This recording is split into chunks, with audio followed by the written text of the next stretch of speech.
Assalamualaikum warahmatullahi wabarakatuh. Alhamdulillahirabbil alamin, asyhadu alla ilaha illallah wa asyhadu anna Muhammadan abduhu wa rasuluh. Allahumma shalli ala Muhammad wa ala ali Muhammad. Amma ba'd. Alhamdulillahirabbil alamin, anak-anak semua. Bagaimana kabarnya pagi hari ini? Ya, alhamdulillah. Anak-anak, di sini Ustazah sengaja memperlihatkan gedung SDIT Mutiara Hati. Kangen enggak dengan SDIT Mutiara Hati? Kangen ya anak-anak ya. Alhamdulillah walau hanya sebagian di gedung SDIT Mutiara Hati. Nah, nanti insya Allah suatu ketika kita akan bertemu lagi di sini. Amin. Alhamdulillahirabbil alamin, anak-anak semua. Sebelum Ustazah lanjutkan, mari kita awali dulu pelajaran kita pada hari ini dengan berdoa bersama-sama. Berdoa mulai. Selesai. Alhamdulillah. Jangan lupa di rumah berdoanya juga disempurnakan, terus dikhusyukkan. Semoga Allah memberikan kemudahan dalam segala langkah kita ke depan. Amin. Alhamdulillahirabbil alamin. Anak-anak, sebelum saya lanjutkan, absen dulu siapa yang belum hadir hari ini. Nah, semuanya sudah hadir ya, insya Allah sudah siap mengikuti pelajaran Ustazah. Nah, alhamdulillahirabbil alamin, anak-anak semua.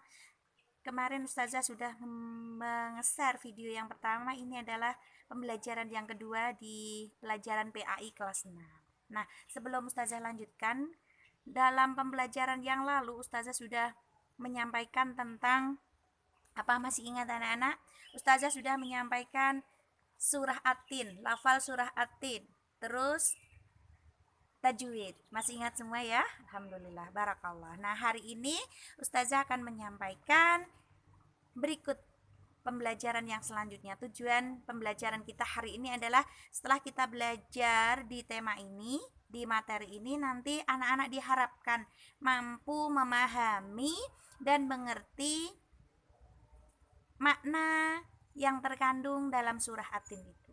Nah, alhamdulillah anak-anak semua di rumah yang sudah punya buku PAI sudah menerima semua ya, insya Allah. Nah, kalau yang belum nanti akan Ustazah tunjukkan melalui buku yang Ustazah punya dari sekolah, insya Allah sama sebagaimana yang dibagi besok, insya Allah. Barakallah. Nah, kita lanjut karena waktu kita tidak lama ya anak-anak.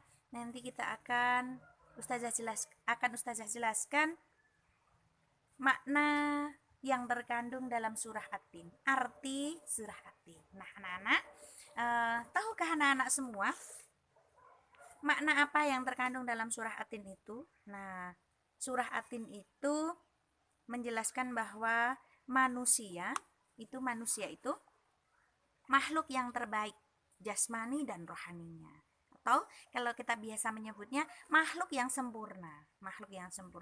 Akan tetapi mereka akan dijadikan makhluk yang sangat rendah jika tidak beriman dan tidak beramal soleh. Nah, dalam surah At-Tin ini juga menegaskan bahwasanya Allah itu merupakan hakim yang adil, ya toh. Nah, alhamdulillah. Nah, di sini kita masuk yang pertama. Wattini wazzaitun. Nah, artinya demi buah tin dan buah zaitun. Nah, di dalam surah At-Tin ayat pertama tersebut Allah bersumpah dengan buah tin dan zaitun, yaitu semacam buah-buahan untuk dimakan. Nah, oleh manusia. Terus yang kedua apa anak-anak? Yaitu waturi sinin, demi gunung Sinai.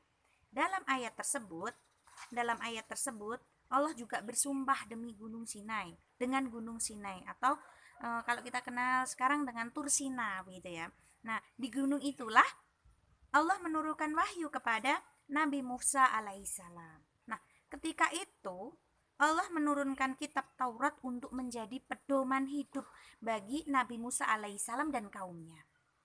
Dengan kitab Taurat itu, Nabi Musa mengajak kaumnya untuk meninggalkan perbuatan syirik menuju perbuatan yang diridhai oleh Allah Subhanahu wa Ta'ala, yang senantiasa mengesahkan Allah dengan cara menyembah Allah Subhanahu wa Ta'ala. Nah, terus ayat yang ketiga anak-anak, wahadzal baladil amin, masih ingat ya, dan demi negeri Mekah yang aman ini. Nah, Allah menegaskan bahwa Dia memuliakan negeri Mekah karena di sanalah tempat kelahiran Nabi Muhammad Sallallahu Alaihi Wasallam, dan Ka'bah kiblat umat Islam. Masih ingat toh kiblat umat Islam itu di mana? Di Mekah. Nah, anak-anak semua, Allah bersumpah dengan 4 nama tersebut. Ya, 4 nama tersebut. Karena apa? Karena 4 nama tersebut tidak asing bagi seluruh umat manusia. Nah, terus pengaruhnya, peranannya dalam melepaskan manusia dari alam kegelapan kepada cahaya yang terang benderang itu sangat kuat sekali. Sehingga dalam hal ini apa ya? Allah itu belum benar mengenalkan kita dalam 4 tersebut. Nah, anak-anak semua, yang selanjutnya ayat keempat. Laqad khalaqnal insana fi ahsani taqwim. Nah, alhamdulillah. Artinya apa? Artinya, saya bacakan ya. Sungguh kami telah menciptakan manusia dalam bentuk yang sebaik-baiknya. Nah, ayat tersebut menegaskan bahwa Allah itu telah menjadikan manusia sebagai makhluk ciptaannya. Nah, yang paling baik di sini disebutkan. Nah, Allah menciptakan manusia dengan badannya lurus ke atas serta cantik dan tampan parasnya. Allah menjadikan manusia bisa mengambil sesuatu yang dikehendakinya dengan tangannya, bukan dengan mulutnya seperti binatang. Allah memberikan kepada manusia akal yang dipersiapkan untuk menerima bermacam-macam ilmu pengetahuan, di mana tidak hanya itu saja, selain itu juga menerima untuk kepandaian kita. Manusia diberi kemampuan oleh Allah bisa berkreasi dan sanggup menguasai alam dan binatang. Nah, akan tetapi manusia itu terkadang lupa dengan kelebihan yang telah diberikan oleh Allah. Nah, dalam hal ini manusia banyak yang lalai sehingga mereka itu menggunakan akalnya, pikirannya itu sesuai dengan keinginan mereka, tidak sesuai dengan keinginan Allah. Itu adalah manusia yang lalai. Nah, anak-anak semua, mereka tidak berpedoman kepada Al-Quran dan hadis yang kita pelajari. Itu bagi orang-orang yang lalai. Nah, kalau kita insya Allah tidak menjadi orang-orang yang lalai ya. Nah, kita senantiasa melaksanakan sholat kita, ibadah kita, tilawah kita, menghafal Quran kita, juga kegiatan kita yang lain. Nah, terus kemudian ayat yang kelima, summa radadnahu asfala safilin. Artinya apa? Artinya kemudian kami kembalikan ke tempat yang serendah-rendahnya. Nah, di sini disebutkan bahwasanya dalam ayat tersebut Allah menegaskan bahwa jika manusia telah dikuasai oleh kejahatan sehingga tersesat, atau jiwa manusia telah dikuasai oleh nafsu kebinatangan, atau jiwa manusia telah nafsu jahat, nah maka Allah telah menempatkan mereka ke tempat yang serendah-rendahnya, ke tempat yang paling bawah, dan Allah akan menghinakan mereka. Nah, anak-anak semua, Allah menegaskan bahwasanya itu Allah hanya memuliakan orang-orang yang beriman dan beramal soleh. Nah, semoga kita termasuk orang-orang yang beriman dan beramal soleh. Amin ya rabbal alamin. Nah, terus ayat yang keenam, illalladzina amanu wa amilus solihati falahum ajrun ghairu mamnun. Artinya, kecuali orang-orang yang beriman dan mengerjakan kebajikan, maka mereka akan mendapat pahala yang tidak putus-putus. Nah, anak-anak semua, jelas ketika kita beriman dan beramal soleh, maka kita akan menjadi orang yang dimuliakan oleh Allah. Tidak hanya itu saja, kita akan menjadi orang yang benar-benar pahalanya itu tidak akan diputus oleh Allah Subhanahu wa ta'ala. Nah, orang-orang yang beriman itu mengetahui bahwa alam semesta ini ada yang menciptakan. Siapa yang menciptakan, anak-anak? Allah Subhanahu wa ta'ala. Dialah yang mengatur seluruh alam semesta. Dia pula yang beriman, dia pula yang meletakkan syariat bagi makhluknya agar dilaksanakan oleh mereka. Orang-orang yang berimanlah yang mampu melaksanakan syariat itu. Orang-orang yang beriman itu akan selalu beramal saleh, Karena apa? Karena orang yang beriman itu kelak di akhirat akan mendapatkan balasan atas amal soleh yang telah mereka lakukan selama hidupnya di dunia. Maka pesan ustazah, jangan sampai kita bosen untuk beramal soleh, jangan sampai kita bosan untuk berbuat kebaikan. Nah, insya Allah apapun kebaikan apapun yang kita lakukan itu nanti akan diberikan pahala yang lebih oleh Allah Subhanahu wa taala. Amin ya rabbal alamin. Nah, anak-anak semua, ayat yang ketujuh bunyinya bagaimana?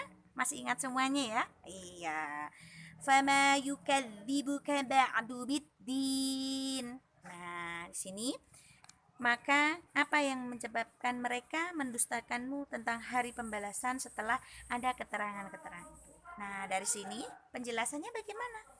Dalam ayat tersebut Allah mempertanyakan kepada orang kafir dan orang musyrik apa yang menyebabkan mereka mendustakan hari pembalasan terhadap amal perbuatan, sedang bukti-bukti telah datang di hari pembalasan itu yang sangat jelas sekali, sungguh jelas sekali. Dan di sini sungguh Allah itu telah menciptakan manusia dengan bentuk yang sempurna. Allah telah menghidupkan manusia, Allah telah mematikan pula manusia. Bahkan setelah kematian manusia, setelah manusia itu mati nanti ya, Allah itu punya kekuasaan untuk menghidupkan kembali. Ya, nanti kita akan pelajari di Yaumul Akhir, nanti ada di tema berikutnya. Nanti insya Allah akan Ustazah sampaikan secara langsung seperti ini. Jadi bisa melihat Ustazah, juga bisa melihat kondisi di sekitar Ustazah ya, anak-anak bisa mendengarkan ada Ustazah yang lagi asik mengajar juga di kelasnya masing-masing. Kalau Ustazah kan tidak punya kelas, jadi di sini gitu ya, insya Allah. Tapi bisa melihat kondisi SDIT ya, begitu ya anak-anak semua ya. Nah, anak-anak semua, maka ketika manusia itu mengingkari kejadian-kejadian yang seperti itu, maka manusia itu telah buta hatinya. Jangan sampai kita termasuk orang atau manusia, seorang muslim yang buta hatinya, jangan sampai ya, naudzubillah min dzalik. Karena apa? Karena itu akan menjadikan hati kita, diri kita itu rugi dunia dan akhirat, dan itu akan menjadikan diri kita itu benar-benar dalam kesesatan yang nyata, benar-benar dalam kerugian yang besar ketika kita mengingkari apa yang sudah ditetapkan oleh Allah Subhanahu wa taala. Amin ya rabbal alamin. Nah, yang terakhir, alaisallahu biahkamil hakimin. Bukanlah Allah hakim yang paling adil. Nah, di sini ayat ini menjelaskan bahwasanya Allah menegaskan kepada kita semua, Allah itu hakim yang paling adil. Allah yang paling hakim yang paling adil. Nah, di sini itulah sebabnya Allah menciptakan hari pembalasan bagi manusia, agar manusia itu bisa menjaga keimanannya kepada Allah Subhanahu wa taala. Juga agar manusia itu senantiasa menjaga amal salehnya. Nah, kita harus menjaga amal saleh kita ya, amal soleh kita. Nah, jangan sampai kita itu ya tersesat dalam dunia yang subhanallah menyesatkan, kehinaan, nah kesesatan, insyaallah. Barakallahu fikum. Nah, anak-anak semua, nah sebagai siswa muslim, ayo bersama-sama kita senantiasa menjaga iman kita kepada Allah Subhanahu wa taala dan senantiasa beramal saleh untuk memperoleh balasan pahala dari Allah Subhanahu wa taala. Amin ya rabbal alamin. Terus sebagai anak muslim, perilaku apa saja yang harus kita lakukan? Nah, kita belajar dengan tekun ya, belajar dengan rajin, terus hormat dan patuh kepada orang tua, berbagi dengan sesama, perbanyak sedekah, perbanyak infak, terus selalu menjaga kebersihan lingkungan. Nah, itu sedikit tentang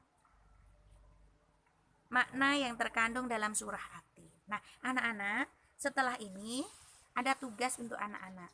Anak-anak silahkan di rumah ya, setelah melihat video ini, anak-anak nanti tugas dari Ustazah Darti yang pertama, semuanya sudah direkam di sini, nanti insya Allah tidak akan dituliskan lagi ya, sekalian begitu. Yang pertama, nanti dalam buku anak-anak silahkan dibuka di halaman 15. Nah, di situ ada soal-soalnya pelajaran 1 di halaman 15. Dikerjakan nomor 1 sampai 10. Ditulis. Nah, nanti akan ustazah fotokan, nanti ustazah kirim kalau yang belum ada bukunya. Nanti jadi di situ ada soal-soal latihan 1 sampai 10. Nah, di halaman 15. Barakallahu fikum. Nanti soalnya akan ustazah fotokan terus dikerjakan kalau belum menerima bukunya. Kalau sudah menerima bukunya, nanti tinggal mengerjakan. Nah, demikian anak-anak, alhamdulillah hari ini kita selesai pertemuan kita hari ini. Untuk pengiriman tugas masih ustazah tunggu sampai nanti jam 9 malam. Ya, setelah yang mengirim di setelah jam 9 malam, insya Allah ustazah koreksi di besok paginya. Barakallahu fikum anak-anak semua. Alhamdulillah, jazakumullahu khair. Semoga hari ini mendapatkan nikmat yang lebih besar. Allah memberikan hidayah kepada kita semua, memberikan berkahnya untuk kita semua. Amin. Nah, alhamdulillah setelah ini persiapan sholat duha. Jangan lupa sholat duha di rumah, ajak sanak saudara di rumah. Nah, setelah itu nanti siang jangan lupa sholat zuhur ya. Setelah sholat zuhur, satu lagi dari ustazah, silakan paling tidak 1 ayat 2 ayat kita tilawah Quran. Insyaallah ketika kita memperbanyak mendekatkan diri dengan kepada Allah dengan tilawah Quran, Allah akan dekat dengan hati kita. Amin. Barakallahu fikum. Mari kita tutup belajar kita pada hari ini dengan baca hamdalah bersama-sama. Alhamdulillahirabbil alamin. Subhanakallahumma wa bihamdika asyhadu alla ilaha illa anta astaghfiruka wa atubu ilaik. Barakallahu fikum. Jazakumullahu khair. Ustazah akhiri. Assalamualaikum warahmatullahi wabarakatuh.